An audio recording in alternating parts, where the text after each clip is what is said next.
우리 그리스도인들은 운명이란 말을 사용하지 않습니다. 신앙은 운명에 맡기는 것이 아니라 하나님께 맡기기 때문입니다. 그런데 이 세상 사람들은 인생의 문제를 만날 때 방법을 찾다가 안 되면 운명이라고 체념을 합니다. 또 원수마귀도 운명이라고 자꾸 속삭입니다. 마귀는 너는 그렇게 살 팔자야, 그 모양으로 살다 갈 운명이야, 이러면서 자꾸 속삭이면서 우리에게서 소망을 뺏어가는 거예요. 인생을 절망하게 만들고 체념하게 만드는 거예요. 그러나 여러분, 신앙이 뭡니까? 신앙은 운명을 뛰어넘는 것이 믿음의 역사라는 것을 깨달아야 됩니다. 그래서 우리가 살아가는 삶을 항상 신앙은 인생을 운명에다 맡기는 것이 아니라 하나님 손에 맡기는 거예요. 지옥 갈 운명이 예수 믿으면 천국 백성이 되는 거예요. 여러분, 마귀의 자녀가 예수 믿으면 하나님 자녀가 되는 거예요. 죄인이 예수 믿고 신분이 의인으로 바뀌는 겁니다. 그래서 신앙은 인생을 운명에 맡기는 것이 아니라 하나님 손에 맡기는 거예요. 오늘 본문은 주님이 직접 공생애 동안에 치유하던 사역을 이제 오순절 이후 이 사도들을 통해서 어떤 하나님의 역사를 이루어가는 모습을 보여줍니다. 오늘 본문은 특히 40년 동안을 평생 걸어보지 못하고 성전문에 앉아서 남에게 손을 내밀어서 구걸하며 살아가는 이 사람, 어떻게 보면 아무런 소망도 없고 꿈도 없는 인생의 모습입니다. 여러분, 사람이 살면서 어렵고 힘들어도 내일의 희망이 있고 꿈이 있으면 그 어려움을 인내하게 됩니다. 그러나 꿈이 없으면, 희망이 없으면 절망하고 좌절하는 거예요. 지금 우리 20대, 30대에게 가장 큰 위기가 뭡니까? 나는 평생을 가도 내 집 가질 희망이 없어. 내가 결혼을 해도 가족을 부양할 만한 꿈이 보이지 않으니까 삶을 포기하는 거예요. 굉장히 위험한 겁니다. 오늘 본문에 나오는 이 사람은 꿈을 잃어버린 사람이에요. 희망을 잃은 거예요. 누군가의 도움에 의해서만 살아가고 있는 모습이에요. 그래서 그날도 성전에 들어가는 사람들에게 손을 내밀면서 구걸을 하는 거예요. 거기에서 기도하러 성전으로 올라가던 이 베드로와 요한을 만나게 됩니다. 희망 없이 손을 내미는 이 사람에게 베드로와 요한은 이렇게 말합니다. 지금 네가 원하는 금과 은은 우리에게 없다. 그러나 우리에게 있는 게 있다. 나사렛 예수의 이름이다. 예수의 이름으로 일어나 걸으라 하면서 그 손을 잡아 일으켰어요. 그때 발과 발목에 힘이 생기면서 일어나가지고 40년을 손을 내밀며 희망과 꿈을 잃고 절망에 빠져 구걸하며 살던, 체념하던, 운명이라고 말하던 이 사람이 성전 밖에서 성전 안으로 기뻐 뛰면서 들어가면서 하나님께 영광을 돌리는 그 사건이 오늘 말씀의 내용 아닙니까? 여러분, 운명이라 체념하던 문제가 어떻게 해결된 거예요? 바로 예수 그리스도의 이름입니다. 예수 그리스도의 이름이 해결한 거예요. 금이나 음이 아닙니다. 예수 그리스도의 이름이 바로 해답입니다. 여러분도 우리가 세상을 살면서 때때로 인생의 여러 가지 문제를 만납니다. 이런 문제 앞에서 지치고 넘어지고 상처나고 여러분 주저앉을 때가 얼마나 많습니까? 이럴 때 우리는 어떻게 합니까? 오늘도 예수 그리스도의 이름을 의지하고 오늘 일어설 수 있는, 다시 회복할 수 있는 이 은혜를 오늘 이 아침 함께 누릴 수 있기를 주의 이름으로 축원합니다. 오늘 무엇보다도 이 하나님의 역사는 베드로와 요한이 성전으로 기도하러 가는 시간에 일어난 사건입니다. 오늘 1절을 우리 같이 한번 보겠습니다. 제9시 기도 시간에 베드로와 요한이 성전에 올라갈 새, 제9시 기도 시간에 정해져 있는 기도 시간이었음을 알 수 있습니다. 제9시 기도 시간에, 이 말은 정해져 있는 기도 시간이에요. 이 유대인들은 하루에 3번씩 시간을 정하고 기도를 합니다. 그래서 우리 시간으로 9시, 그리고 낮 12시, 또 오후 3시에 기도 시간을 정하고 기도하는 거예요. 오늘 베드로와 요한이 제9시 기도 시간은 우리 시간으로 몇 시일까? 오후 3시쯤 됩니다. 이 시간은 한창 일하고 한창 행동하고 가장 바쁜 시간이에요. 그럼에도 불구하고 이 기도 시간에 베드로와 요한이 성전으로 기도하러 올라가는 그 과정에서 하나님의 역사를 이루게 되는 거예요. 우린 이걸 알아야 됩니다. 신앙생활 가운데 이 규칙적 기도 생활, 어떤 특정한 작정된 기도는 굉장히 이 영적 생활에 유익을 줍니다. 여러분도 시간을 정하고 이런 규칙적인 기도 시간을 잘 만들어 가기를 축복합니다. 오늘 베드로와 요한이 제9시 기도 시간이 바로 우리나라 역사의 시간의 3시라고 했잖아요. 얼마나 바쁜 시간이에요. 오늘 기도는 바쁘다고 미루는 게 아니라는 거예요. 이 바쁜 시간이지만 정해진 그 시간에 기도하러 가는 그 일, 그게 낭비가 아니라 하나님의 역사를 이루는 시간이었다는 거예요. 여러분, 기도는 초대교회가 가장 소중하게 여긴 특권이었고 그들의 직무였습니다. 기도할 때 오순절의 역사가 일어났고 어둠의 영이 물러갔고 또 담대하게 십자가와 부활을 증거하는 증인의 삶을 살 수 있었습니다. 저는 우리 교회가 매일같이 이 금식의 사슬을 이어가는 우리 성도들이 지금 100명씩 한 텀을 정하잖아요. 지금 8,100명이 이 금식기도 사슬에 참여했어요. 여러분, 교회가 그냥 되는 게 아니에요. 이런 기도의 밑거름이 지금 우리 영안교회의 영적 에너지, 이 영적 에너지를 이게 공급하고 있다고 하는 것을 우리가 깨달아야 되는 거예요. 우리는 신앙의 우선순위가 기도가 되어야 합니다. 여러분, 아침에 눈을 뜨는 순간 하나님을 찾으세요. 하나님의 이름을 부르세요. 오늘도 하루에 눈을 뜨게 하시고 미지의 하루를 살아가는데 하나님 동행해 주세요. 하루를 마치고 잠자리에 들기 전에 하나님 앞에 바로 하나님의 이름을 부르세요. 여러분, 어떤 사고가, 어떤 문제가 복병처럼 우리 앞에 나타날지 모르는 세상에서 하루를 마치고 잠자리에 드는 이 시간의 삶이 감사하면서 기도할 수 있는 것. 그래서 신앙생활의 은혜를 아는 사람은 내가 사업을 하든 진로를 결정하든 어떤 삶을 방향을 정하든 그 우선순위가 기도임을 고백하게 됩니다.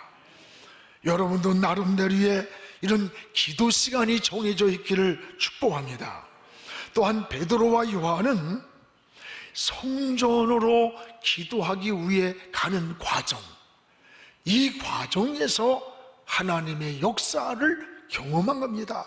우리 다리 1절을 읽어보겠습니다. 제9시 기도 시간에 베드로와 요한이 성전으로 올라갈새.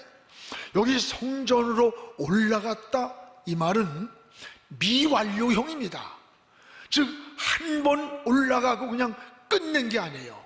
한 번으로 멈춘 것이 아니라 습관적으로 올라가고 있었다는 뜻이에요. 늘 성전을 향해 올라가는 거룩한 습관이 이들에게 있었음을 말해주는 거예요. 그렇습니다. 우리 성도들은요, 이 성전을 가까이 해야 돼요. 성도에게 있어서 성전보다도 소중한 게 없습니다. 오늘 여러분, 우린 성전은 그리스도의 몸입니다. 또 여러분, 하나님의 전이요 기도하는 집이라고 했어요. 이게 성전이에요. 솔로몬이 많은 허물이 있습니다. 그 후반에 잘못 산 게 많음에도 불구하고 역대기를 읽어보면 솔로몬의 그 허물과 실수가 나오질 않아요. 오히려 솔로몬이 성전을 짓느냐고 7년 동안 수고했던 그 공로를 칭찬하는 말씀으로 채워져 있어요. 그래서 역대하 7장 15절에 보면 이제 그곳에서 하는 기도에 내가 눈을 들고 귀를 기울이리라. 또 16절에는 이는 내가 이미 이 성전을 택하고 거룩하게 하여 내 이름을 여기에 영원히 있게 했다. 그리고 내 눈, 내 마음이 항상 이 전에 있다. 여러분, 솔로몬이 성전을 이루고 그 성전에 들어가 밤에 기도하는 시간에 들려온 하나님의 음성이었어요. 오늘 베드로와 요한이 기도하기 위해서 성전으로 올라가는 이 길에서 하나님의 역사를 이루게 되는 거예요. 오늘 사랑하는 여러분, 이 코로나로 인해서 가장 큰 위기는, 여러분, 의식주보다 더 무서운 영적인 위기는 뭘까? 저는 성전 예배가 무너지고 있다는 거예요. 여러분, 성전 기도가 멀어지고 있다는 거예요. 다시 한국교회가 이 성전 예배를 회복해야 됩니다. 성전 기도를 회복하고 성전에서 찬양이 이루어지고 사랑의 교제가 나눠지고 은혜의 공동체를 회복해야 되는 거예요. 여러분도 이 베드로와 요한처럼 기도하기 위해서 성전으로 올라가는, 하나님께를 향해서 나가는 이런 신앙이 회복되기를 주님의 이름으로 축복을 합니다. 또 하나는 이 베드로와 요한, 이들이 와라고 하는 연합의 고리입니다. 이 와의 연합이 하나님의 역사의 체험을 이루었습니다. 오늘 3절을 우리 같이 읽어보겠습니다. 그가 베드로와 요한이 성전에 들어가려 함을 보고 구걸하거든. 여기 베드로와 요한이란 말이 나와요. 이 와라는 연합의 고리입니다. 여러분, 연합은 굉장히 중요한 거예요. 연합과 혼합은 전혀 다릅니다. 혼합은 뒤섞이고 무질서한 것이라면 연합은 하나가 되고 일치하는 것을 말해요. 교회는 자꾸 연합해야 돼요. 신앙은 자꾸 하나가 돼야 돼요. 성경에도 주도 하나, 하나님도 하나, 성령도 믿음도 하나라고 했습니다.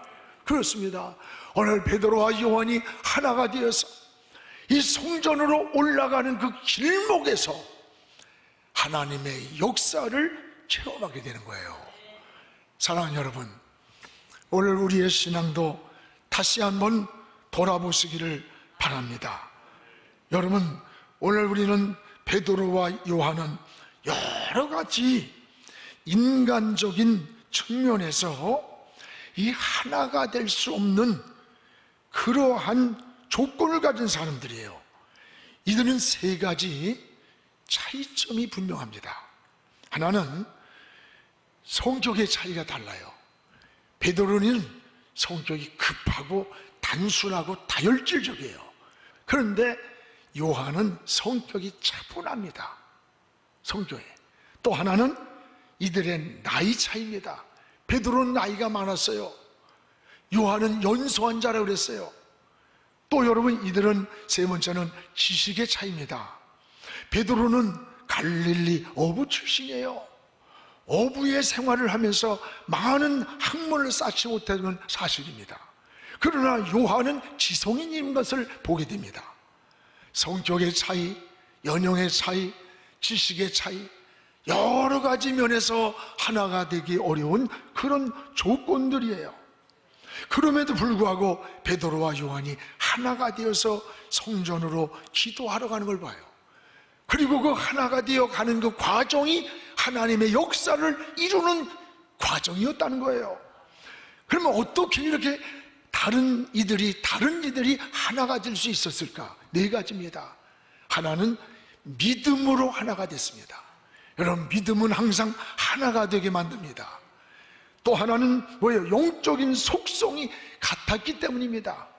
인간의 조건을 뛰어넘은 겁니다. 세 번째는 예수님이 중심에 계셨기 때문입니다. 네 번째는 성령이 역사할 때 하나가 된 거예요. 오늘 모든 성격도 나이도 또 모든 조건도 초월해서 하나가 될 수 있었던 것이 바로 신앙이었다는 것을 알 수가 있어요. 여러분, 살아가면서 참 부부간에도 어쩌면 이렇게 안 맞을까? 아니, 이 세상에 그렇게 고르면서 기도하면서 선택한 당신이 어쩌면 그렇게 안 맞을까?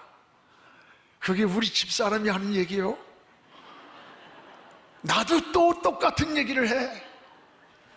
어떻게 그렇게 안 맞을까? 신기할 정도로 안 맞아. 그래도 41년 이상 살았잖아요. 여러분, 우리는 신앙의 대화를 하면 막 불꽃이 튀듯이 한 목적을 향해서 나가요. 교회 이야기라고, 성도 이야기라고, 믿음 이야기하고, 어떤 하나님의 비전의 나라를 이야기를 할 때면요, 하나로. 오늘 이것이 뭐예요? 믿음이에요.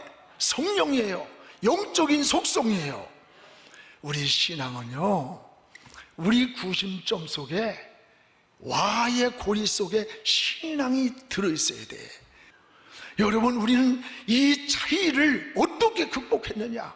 베드로와 요한의 나이가 다르고 학력이 다르고, 여러분, 여러 가지 성격이 다른 그 속에서의 하모니를 이루면서, 한 공동체를 이루면서 성전으로 함께 올라가는 그 길이 하나님의 역사의 길이라면, 오늘 여러분의 가정도 남편과 아내가, 자녀와 부모가, 형제와 형제가, 교회도 성도와 성도가, 회사도 노와 사가, 정치도 여와 야가, 남북도 여러분 피 흘리지 않은 복음의 통일로 이룰 때, 이 하나님의 나라를 이루고 하나님의 역사를 이루는 길이 되는 거예요. 오늘 이런 교회가 우리의 신앙이 되기를 주의 이름으로 축원합니다. 또 하나, 성도는 예수 그리스도의 이름이 자원이라고 하는 것을 꼭 잊지 말아야 됩니다. 오늘 여러분 5절에 보세요. 5절에 우리 같이 한번 보겠습니다. 그가 그들에게 무엇을 얻을까 하여 바라보거늘. 오늘 지금 성전문에서 구걸하는 이 사람이 희망 없이 무엇인가를 얻을까, 동전연립을 얻으려고 지금 지나가는 성전에 들어간 사람을 바라보는 그 시간에 베드로와 눈이 마주치는 거예요. 그때 베드로가 뭐라래요? 우리는 네가 원하는 은과 금은 없다. 그러나 우리에게 있는 것이 있다.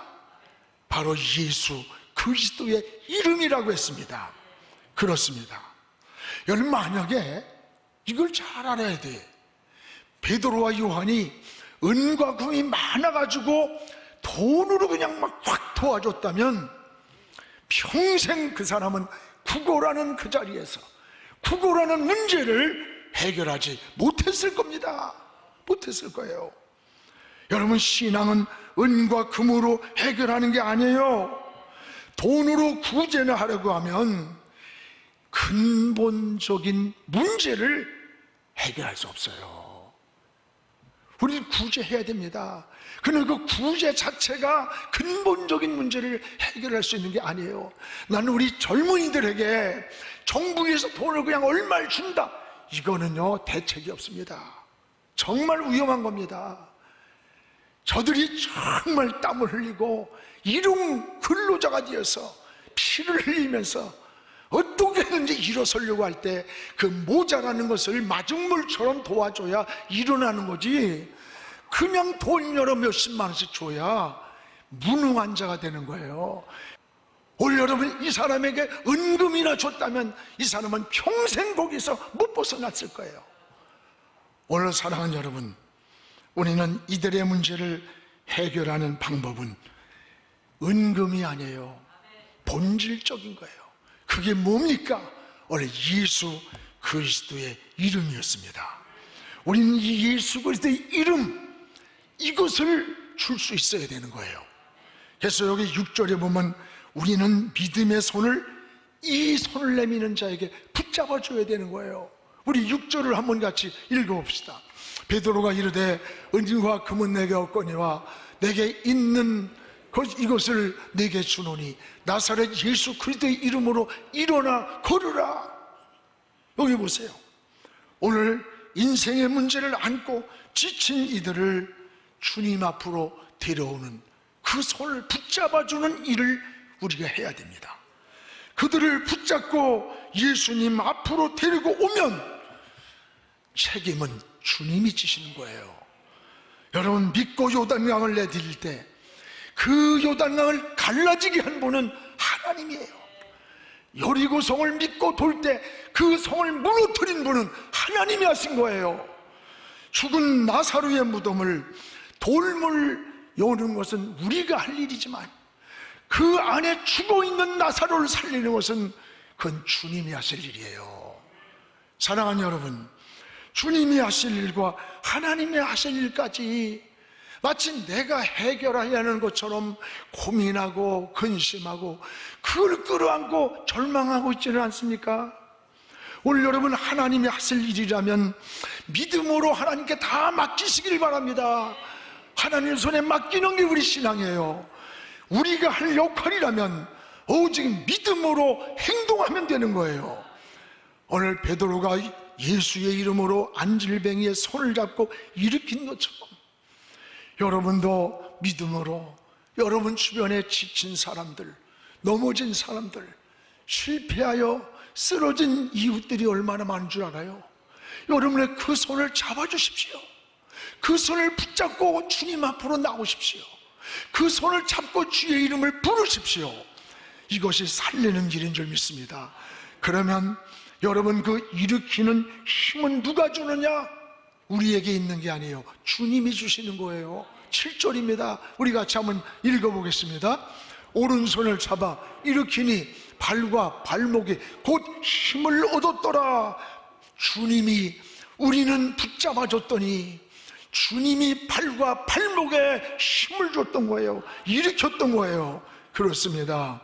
주님이 힘 주시면 일어납니다. 주님이 힘 주시면 넘어진 자리에서 일어날 수 있습니다. 여러분, 실패해서 일어날 수 있습니다. 절망해서 일어날 수 있습니다.